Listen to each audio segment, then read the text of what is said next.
Pessoal, sejam bem-vindos a mais uma aula aqui no nosso canal. E hoje a gente vai continuando aqui as aulas de revisão. E o tema que eu escolhi para a aula de hoje, pessoal, é a parte de estequiometria básica. Tá? Na aula anterior nós revisamos os conceitos introdutórios ali de termoquímica, né? E hoje eu escolhi a parte de estequiometria básica. Como vocês podem perceber, eu vou direto para um exemplo, porque na minha humilde opinião, a melhor forma de você entender a parte de estequiometria é você exercitar o cálculo. Porque no final das contas, como a gente trabalhou nas aulas, né? A estequiometria ela é basicamente uma relação de proporção. Proporção esta que nós representamos ou resolvemos, por assim dizer, matematicamente através de uma regra de 3. Então aqui não tem, como eu disse, não tem coisa melhor para relembrar, recordar esses conceitos. Não há nada melhor do que você resolver algumas questões. Eu separei aqui duas questões para a gente fazer, né? Então, sem mais delongas, vamos lá.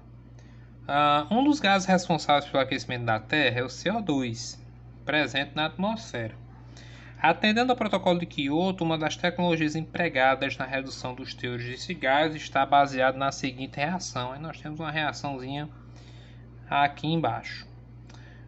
Se um determinado dispositivo contém 560 gramas de CaO sólido, a massa de CO2 gasoso que pode ser removida através desse dispositivo é...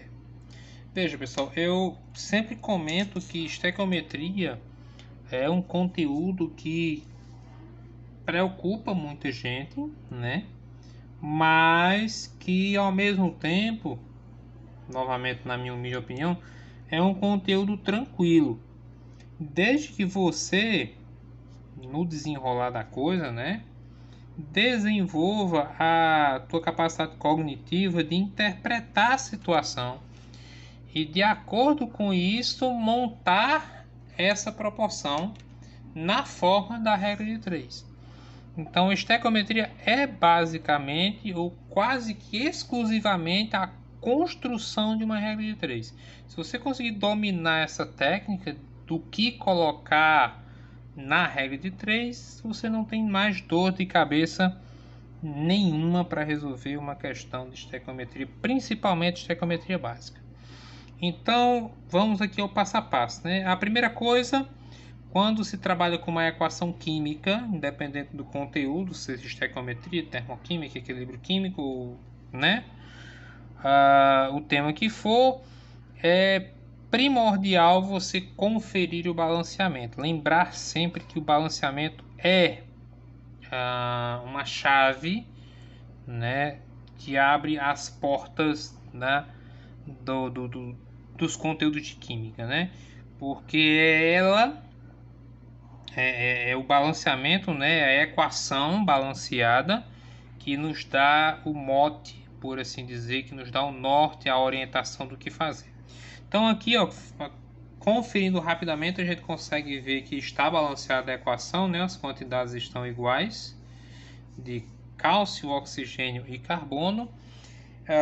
Salientando que, neste caso, como nós não temos coeficiente, todos os coeficientes são iguais a 1. O que acontece agora? Eu tenho aqui 3 substâncias e aí, como a gente sempre coloca, numa questão de estequiometria, geralmente são envolvidas apenas 2 substâncias. Então, às vezes você tem uma equação gigantesca, né, com 4, 5, 6, 7 substâncias ou mais, e de repente você só precisa trabalhar com 2. No nosso caso aqui, o que acontece?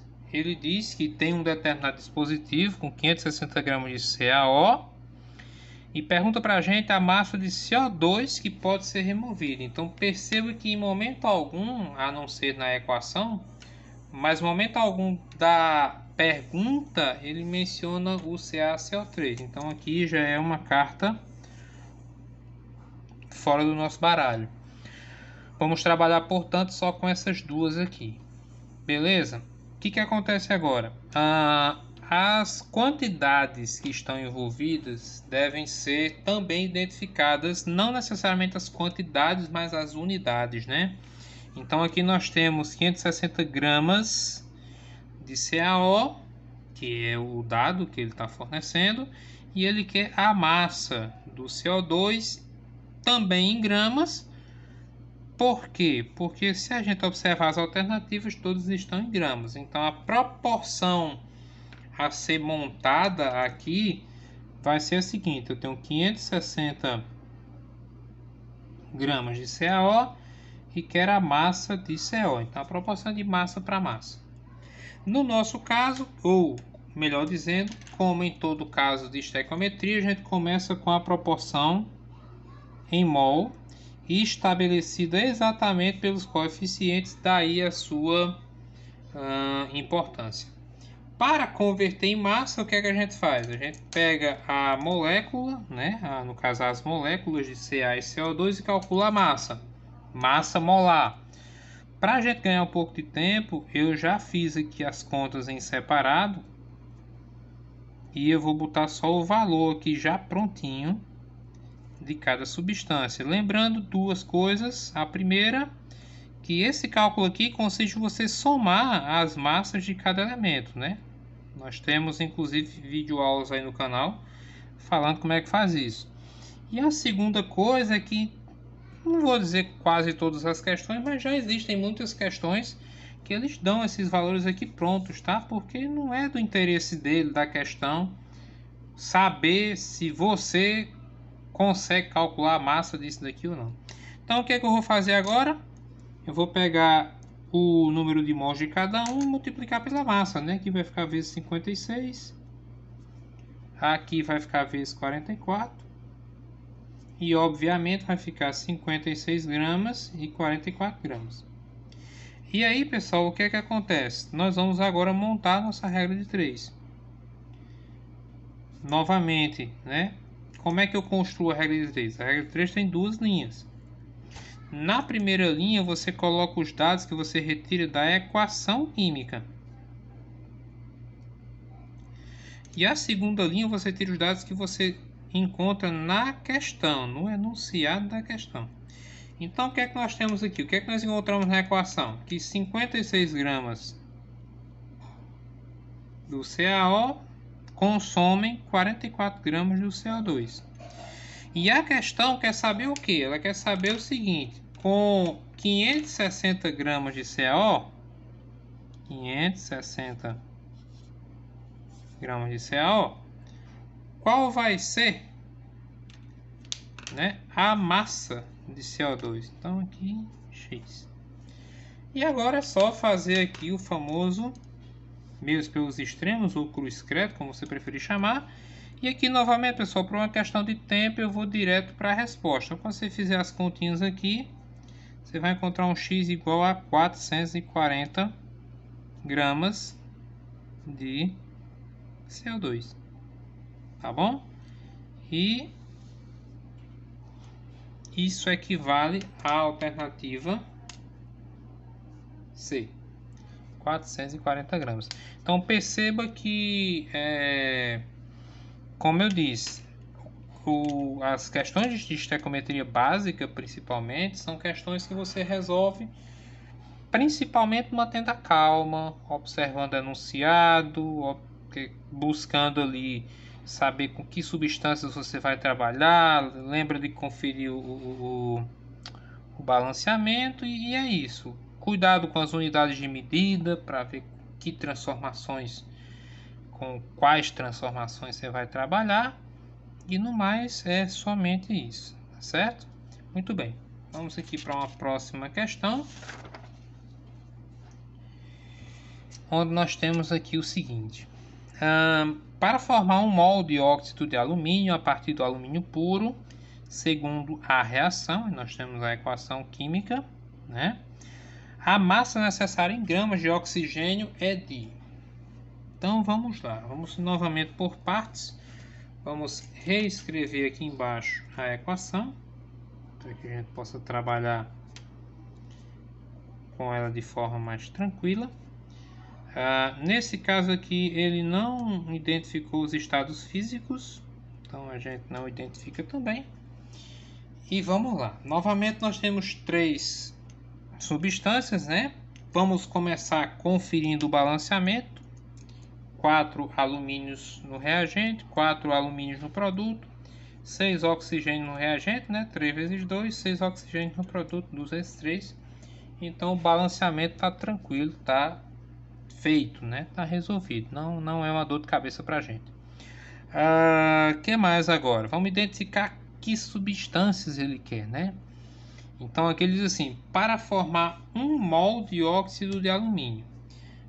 Nesse caso aqui, pessoal, eu vou fazer até um comentário extra. Essa questão aqui exige indiretamente o seu conhecimento, não conhecimento muito profundo, mas tem que conhecer um pouquinho de nomenclatura. Porque o que acontece? Ele não deu aqui quem é o óxido de alumínio. Lógico que para um aluno de química do ensino médio já, pelo menos que já cursou o primeiro ano, isso não é um problema. Mas é bom tomar cuidado. Então, óxido de alumínio vai ser exatamente o Al2O3. Então, nós já identificamos aqui a primeira substância com a qual nós vamos trabalhar. Aí ele diz, para formar 1 mol de óxido de alumínio. Então, esse cara aqui vai trabalhar em mol e ele quer produzir 1 mol. Certo?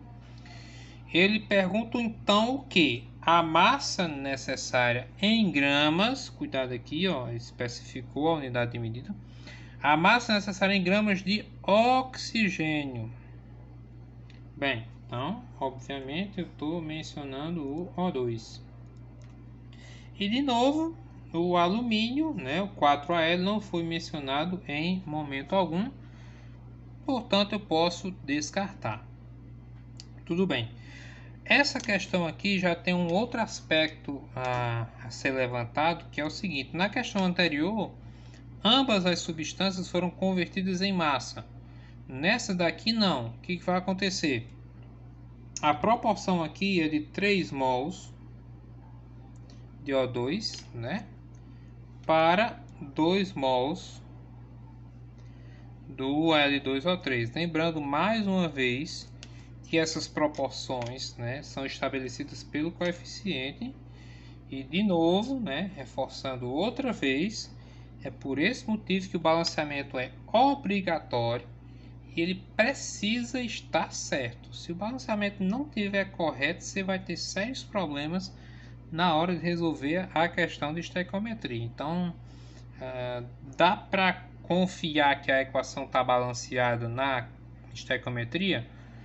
Até dá, mas isso não acontece em 100% dos casos. Então é um conteúdo que você precisa ter conhecimento, né, para não acabar desperdiçando uma questão de bobeira.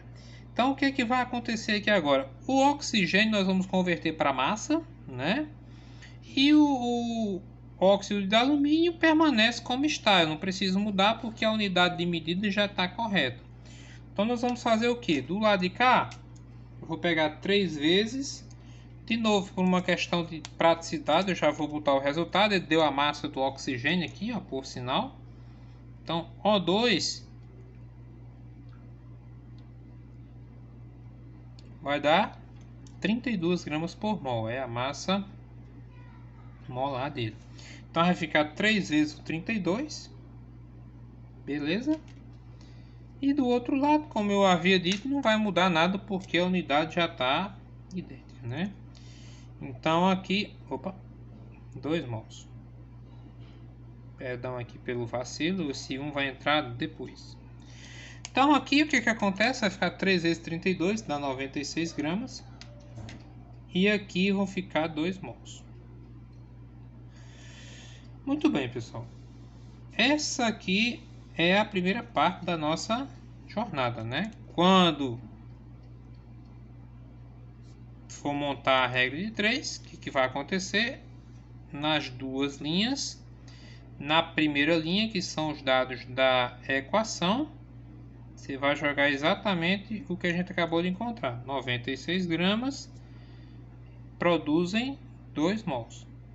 E a questão quer saber qual é a massa, né? Vamos chamar aqui de X, que você vai precisar para produzir 1 mol. Ok. De novo, vamos aqui meio pelos extremos, ou cruz-credo, tanto faz. E novamente eu vou adiantar aqui o processo por uma questão de praticidade. 48 gramas de O2. Beleza? O que nos dá como resposta a alternativa D. Então, novamente, uma questão simples, tranquila, como toda questão de estequiometria básica. Novamente, requer uma atenção, requer uma interpretação, né, para que a sua leitura fique correta, e um cuidado grande, né, para não cometer certos deslizes matemáticos, tá bom, pessoal? Então eu espero que tenha ficado claro, que a revisão tenha sido satisfatória. Qualquer dúvida, qualquer pergunta, vocês podem deixar no comentário do vídeo, ou para o pessoal do Nossa Senhora do Carmo, pode deixar lá no topo de dúvidas que a gente responde. Tá certo, pessoal? Então, no mais, agradecer pela atenção e até a próxima, se Deus quiser.